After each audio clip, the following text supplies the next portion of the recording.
Tapi sebelumnya, Assalamualaikum warahmatullahi wabarakatuh. Dewan juri yang saya hormati serta teman-teman yang saya banggakan. Perkenalkan, nama saya Aulia Skitania Ramadhani, perwakilan dari SMP Negeri 2 Cilegon. Dalam sebuah cerita yang ditulis kembali oleh Samsuri, legenda Tanjung Lesung. Alkisah. Di pesisir laut selatan Pulau Jawa ada seorang pengembara yang tampan dan gagah perkasa bernama Raden Budok. Dalam pengembaraannya, ia selalu ditemani oleh dua hewan kesayangannya, yaitu anjingnya dan kuda kesayangannya. Suatu siang, seusai mandi di pantai, Raden Budok beristirahat di bawah pohon ketapang yang rindang. Buayan angin pantai yang sejuk membuat pemuda itu begitu cepat terlelap. Dalam tidurnya, ia bermimpi sedang mengembara ke utara dan bertemu dengan seorang gadis cantik jelita.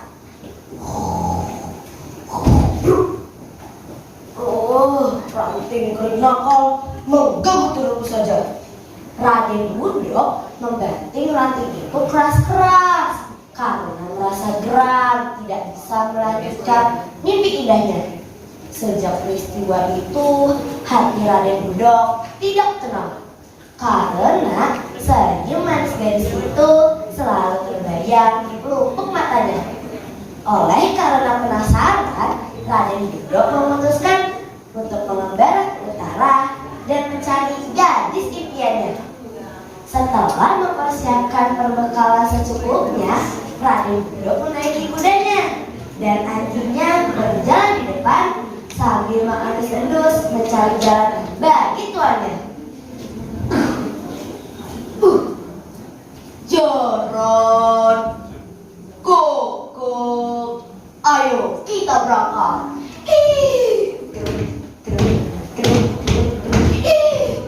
Jaran, ngagetin aja.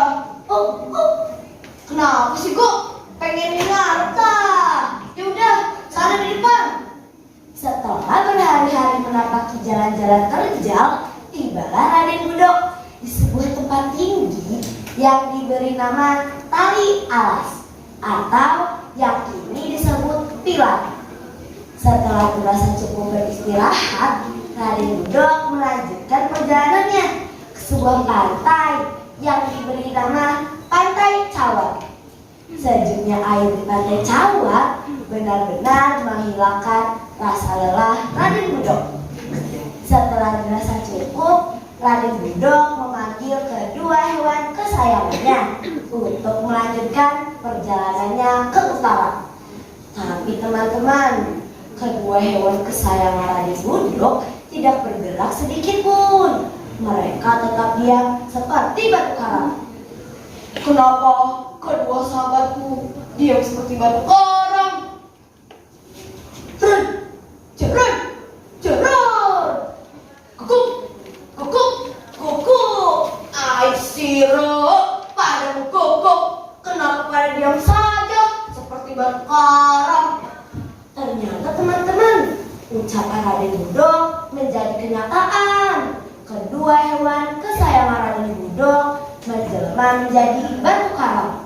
Terpaksa Raden Budok melanjutkan perjalanannya seorang diri. Ketika tiba di sebuah sungai, Raden Budok terpaksa menghentikan perjalanannya karena sungai itu sedang banjir besar. Raden Budok beristirahat di batu yang sangat besar. Saat dia sedang beristirahat, tiba-tiba terdengar samar-samar suara lesung.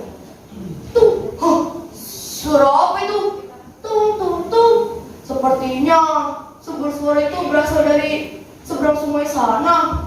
Tapi banjir. Coba aja.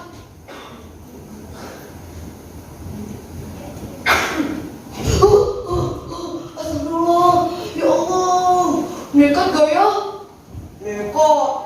Enggak. Nekat. Enggak. Nekat aja ah.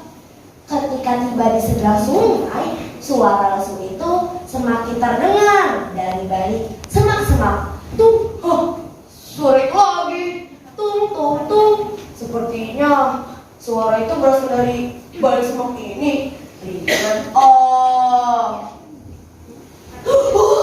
gadis-gadis cantik. Lihat lagi,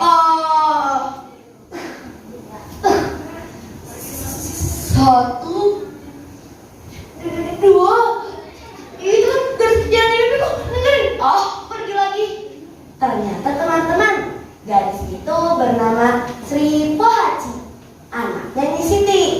Karena merasa ada yang memperhatikannya, Sri Pohaci dan teman-temannya berhenti memainkan lesung dan bergegas pulang ke rumah masing-masing. Setibanya di rumah, Sri Pohaci disambut oleh ibunya. Kenapa main rumah pemberitahu anakku? Iya bu, tadi ada pria asing yang memperhatikanku. Aku kan jadi malu dulu. Saat tengah asik berbincang-bincang, tiba-tiba terdengar suara ketukan pintu. Ternyata teman-teman, yang mengetuk pintu adalah Raden Budok. Ia meminta izin kepada Nyi Siti untuk menginap di rumahnya, tapi tidak diizinkan. Akhirnya ia memutuskan untuk tidur di balai-balai bambu dekat rumah Nyi Siti. Tidak diizinkan lagi, malah ditutup. Teman-teman, pagi pun tiba. Tiba-tiba Raden Budok mencium aroma kopi.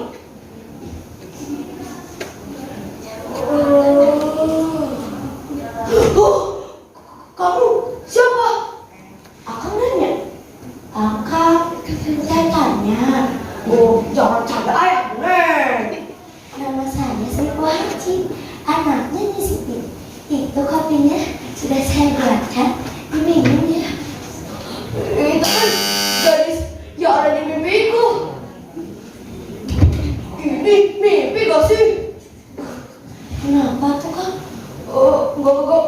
Tapi saya gak suka kopi. Udah dibuang aja itu kopinya. Jangan begitu aku, Neng. Ternyata teman-teman, Sri Pohaci dan Raden Budok saling menaruh hati. Akhirnya mereka memutuskan untuk menikah. Setelah menikah, Raden Budok menetap di kampung itu. Setiap kali istrinya memainkan lesung, ia pun tertarik dan memutuskan untuk belajar memainkan lesung. Semakin hari, Raden Budok semakin mahir memainkan lesung. Walaupun pada hari Jumat. Padahal pada hari Jumat dianggap hari keramat loh untuk memainkan lesung di kampung itu. Sri Pohaci sudah mengingatkan Raden Budok. Akang, kenapa sih Akang tidak pernah dengerin omongan Neng? Pamali aku kan? Pamali. Wede, berepene, waduknya cerewet.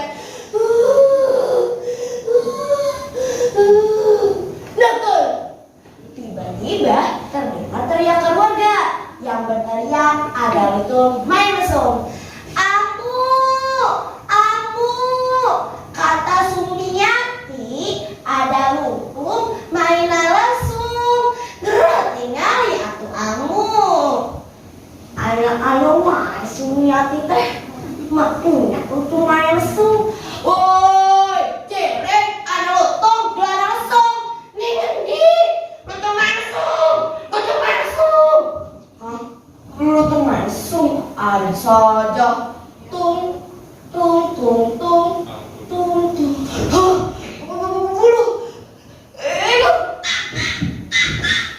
Ternyata teman-teman, Raden Budok menjelma menjadi seekor lutung.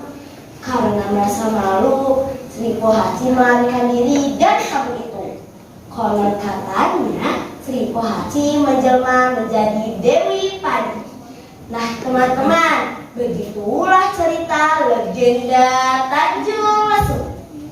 Pesan moral yang dapat kita petik dari cerita ini adalah kita tidak boleh keras kepala seperti Raden Budo. Karena jika kita keras kepala, kita akan nanggung akibat dari sifatnya itu. Hayo, ada yang mau tidak seperti Raden Budo? Terima kasih. Sekian dari saya. Wassalamualaikum warahmatullahi wabarakatuh.